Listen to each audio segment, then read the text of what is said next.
multiplying brackets in algebra.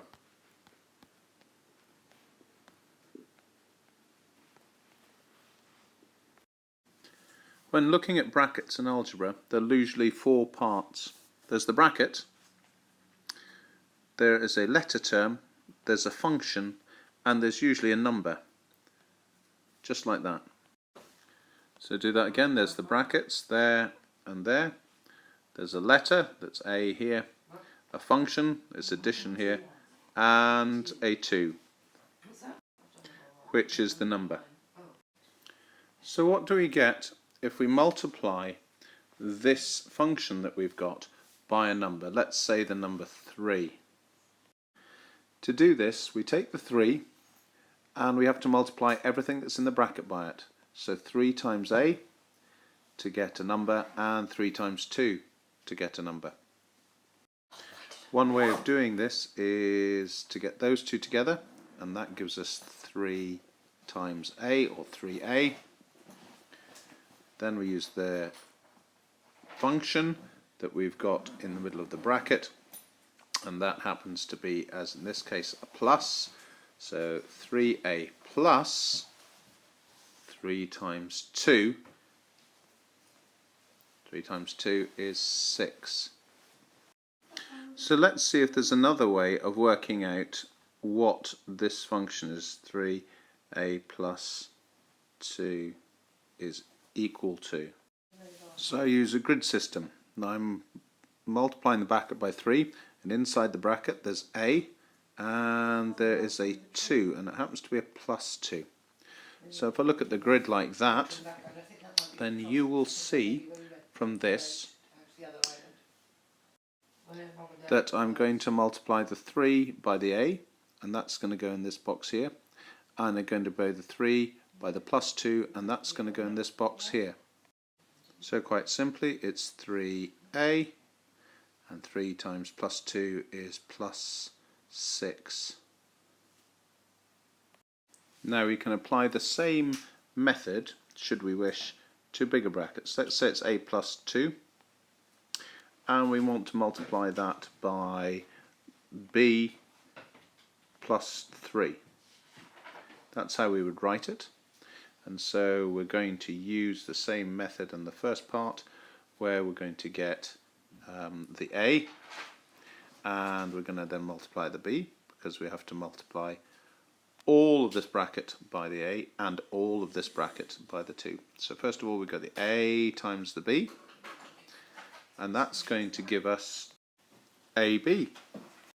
Next we multiply the A by the 3, and that's going to give us plus 3A. Now we always put the number before the letter.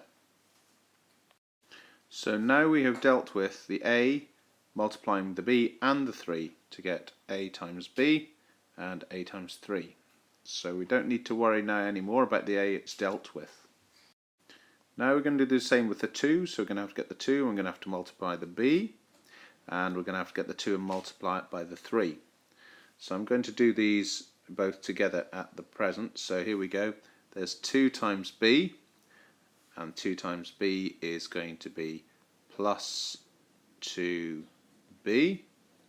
and then I'm going to take the 2 and I'm going to multiply it by the 3, and that's going to give me plus 2 times 3, which is 6. So the last thing to check is, have we any like terms? So any terms that are either just 2 lots of A's, or 2 lots of B's, or 2 lots of numbers, or 2 lots of A's. So AB's, there are no other AB's in this calculation here. These are A terms. Well, you might think this, but that's AB terms, so that doesn't count. Those are B terms, that doesn't count. That's just numbers, so that doesn't count. So that stands on its own. 2B, that also stands on its own because those are A terms, not B's, and these are AB terms, not B's, and this is just numbers. And the same happens for the numbers. So that is our answer when we've multiplied out this bracket. AB plus 3A plus 2B plus 6. We can also use the same grid method that we showed you earlier. A plus 2, B plus 3 was the brackets we are multiplying out together. So you get a grid. This time the grid's 2 by 2 because I've got to have the A for the first bracket and the 2 that's in the first bracket, and for the second bracket I need to have the B and the 3. Don't forget that's a positive 3 and it's a positive 2. So if we work our way through the brackets, we have quite easily seen A times B, which gives us AB, and then we have A times plus 3, which gives us 3A.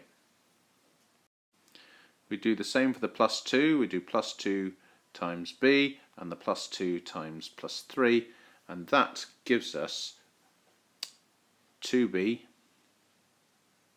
and 6. When we then look at all those terms, we can see from that quite clearly that there are only one lot of B's, one lot of A's, one group of AB's, and one group of numerals. So we can then just write it out just as we did. AB plus 3A plus 2B plus 6. So there is two methods of trying to multiply brackets in algebra. I hope that helps. Other points to be aware of when multiplying brackets. So I've got A plus 2 and then A minus 3. So what are the tricky things here, if anything? Well, the fact is I've got an A and an A, and I've got a plus 2 but a minus 3. So let's just work through that and see whether we can work out how that gets done. Well, first of all, as usual, I get the A and I multiply it by the A, and as we know from that, that's going to be A times A is A squared. Then from that I get the A and I multiply it by the minus 3. So A minus 3 times minus 3 is minus 3A.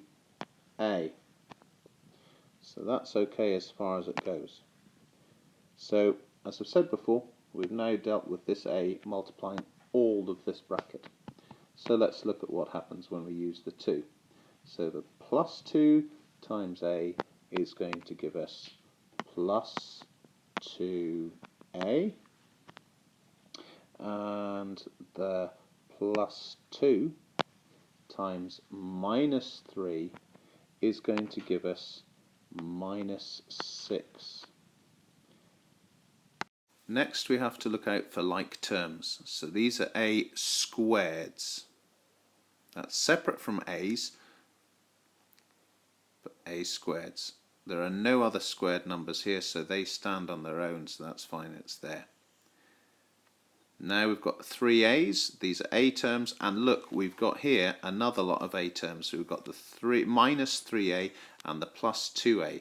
So we're going to have to lump those two together to get a final answer.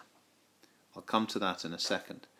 And then we have just the digits at the end and 6. There are no other plain digits, so that stays as it is. So A squared stays as it is, A squared stays as it is, and the minus 6 stays as it is.